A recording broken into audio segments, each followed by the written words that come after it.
Best world champion यानी कि Pokemon world का सबसे स्ट्रॉन्गेस्ट बन चुका था। वो प्रोफेसर ओक के पास जाता है, अब पूछता है क्या मैं पोकेमॉन मास्टर बन चुका हूँ। प्रोफेसर ओक बताते हैं कि पोकेमॉन मास्टर बनने इससे कहीं ज़्यादा है, अभी तुम पोकेमॉन मास्टर बनने के एक कदम पास आए हो। तो ऐश पूछता है कि पोकेमॉन मास्टर कैसे बना जाए। प्रोफेसर लोग बताते हैं कि नॉर्थ रीजन में एक पोकेमॉन मास्टर चैंपियनशिप हर साल होती है, बट उसमें वर्ल्ड के 6 सबसे स्ट्रॉन्गेस्ट ट्रेनर ही पार्टिसिपेट कर सकते हैं। उसमें पार्टिसिपेट करने की क्राइटेरिया भी काफ़ी ज़्यादा हार्ड है, अब बहुत कम ही ट्रेनर्स उसे कर पाते हैं। ऐश पूछता है ऐसी कौन सी क्राइटेरियाज है। प्रोफेसर लोग बताते हैं कि इस वर्ल्ड चैंपियनशिप में पार्टिसिपेट करने की 4 क्राइटेरियाज हैं। सबसे पहली ये है कि तुम्हारे पास 50 बैजेस होने चाहिए। सेकंड क्राइटेरिया ये है कि तुम्हारे पास पोकेमॉन वर्ल्ड के 18 टाइप्स के पोकेमॉन होने चाहिए। थर्ड क्राइटेरिया सबसे हार्ड है, जो कि ये है कि तुम्हारे पास 3 लेजेंडरी पोकेमॉन होने चाहिए, जिसमें से एक म्यूटू होगा।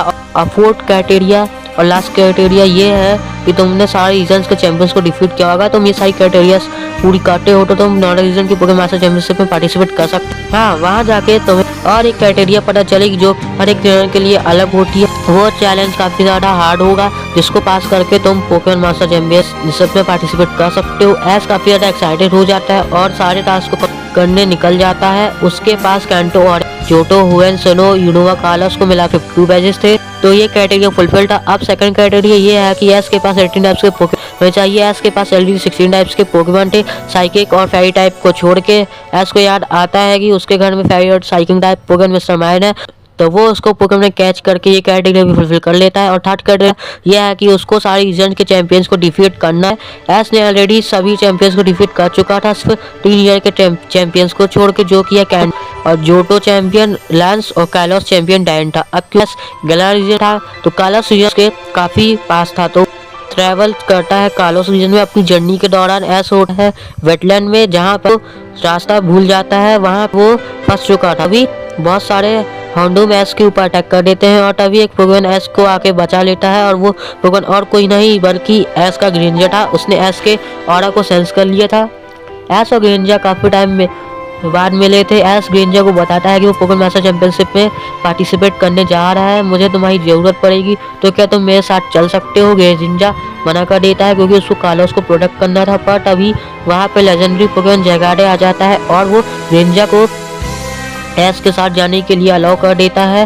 पर कुछ टाइम बाद ग्रेंजर को वापस आना हुआ। ग्रेंजर एस की टीम ज्वाइन कर लेता है। एस अपनी जर्नी आगे बढ़ाता है और डायंटा से मिल जाता है और उसको 6 vs 6 बैटल के लिए चैलेंज करता है। डायंटा अग्री कर लेती है और ये बैटल स्टार्ट होती है। डायंटा अपने फर्स्ट पोकेमॉन अरोरस को चुनती है और एस सेप्टाइल को चूज करता है और सबसे पहले लीफ ब्लेड मूव को यूज करता है, पर अरोरस रिफ्लेक्ट अटैक का यूज करके उसको रिफ्लेक्ट कर देता है। फिर वो ब्लेजर्ड का यूज करता है, जिससे सेप्टाइल को काफ़ी ज़्यादा डैमेज होता है। एस सेप्टाइल को बुलेट सीड यूज़ करने को बोलता है, बट अरोरस रिफ्लेक्ट अटैक से यूज़ करके उसे भी रिफ्लेक्ट कर देता है और सेप्टाइल को डैमेज होता है। फिर अरोरस लाइट स्क्रीन का यूज़ करता है। एस को पता चल जाता है कि डायंटा डिफेंसिव स्ट्रेटेजी का यूज़ कर रही है, तभी वह सेप्टाइल को सोलर बीम यूज़ करने को बोलता है। लाइट स्क्रीन के चलते अरोरस को काफ़ी डैमेज होता है और फिर वो ब्लेजर्ड का यूज़ करके सेप्टाइल को डिफीट कर देती है। एस को डायंटा की स्ट्रेटेजी समझ नहीं आ रही थी, क्योंकि वो पोकेमॉन से बिना बात किए मन से ऑर्डर दे रही थी। अब वो सोचता है और भेजता है अपने इन्फर्नेप को। यहाँ पे अरोरस को डिसएडवांटेज था। एस इन्फर्नेप को फ्लेम थ्रोवर यूज़ करने को बोलता है, जिसके अगेन अरोरस रिफ्लेक्ट कर देता है।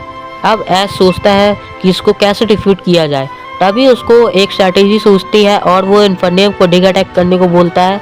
अब किसी भी समय इन्फर्नेप अरोरस को अटैक कर सकता है और कुछ टाइम बाद एस इन्फर्नेप को ऊपर आने को बोलता है और डिग अटैक अरोरस को लग जाता है। फिर इन्फर्नेप क्लोज कॉम्बैट का यूज़ करके अरोरस को हरा देता है। डायंटा एस की स्ट्रैटेजी से बहुत ज़्यादा इम्प्रेस हो जाती है। फिर वो बोलती है यह सिर्फ शुरुआत थी, असली बैटल तो अब स्टार्ट होगी। डायंटा भेजती है अपने फाइटिंग को फ्लाइट टाइप पोकेमॉन हाउलूचा को।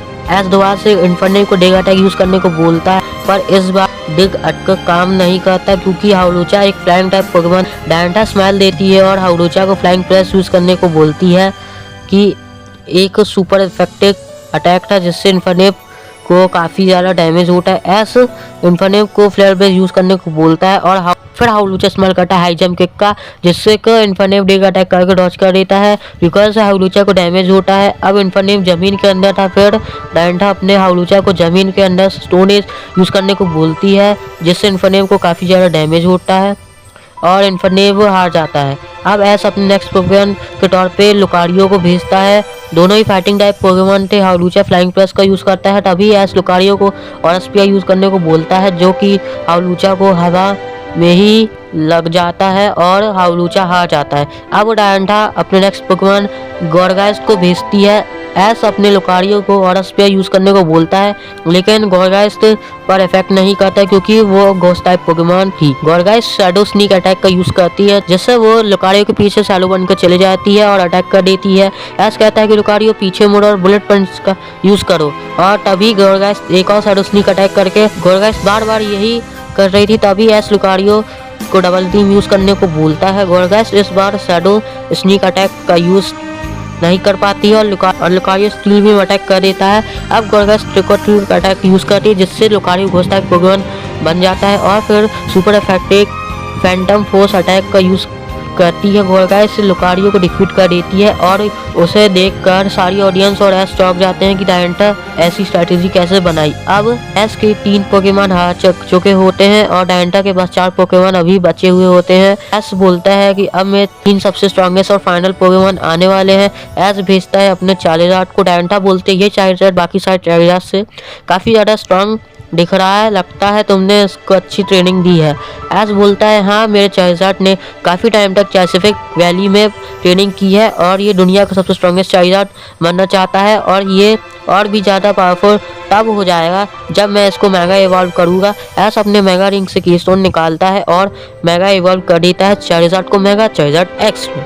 गोरगाइस्ट वापस से शैडो स्नीक अटैक का यूज़ करती है, बट एस डायंठा की स्ट्रैटेजी समझ चुका होता है और चार्जरार्ड को अपने पीछे ओवर हीट अटैक यूज़ करने को बोलता है, जो कि गोरगाइस्ट को लग जाती है और इस एक ही अटैक से गोरगाइस्ट हार जाती है। एस का चार्जरार्ड पहले से काफ़ी ज़्यादा स्ट्रॉन्ग हो चुका था। अब डायंठा अपने नेक्स्ट पोकेमॉन के तौर पे टायरानिटान को भेजती है और फिर ये बैटल स्टार्ट होती है।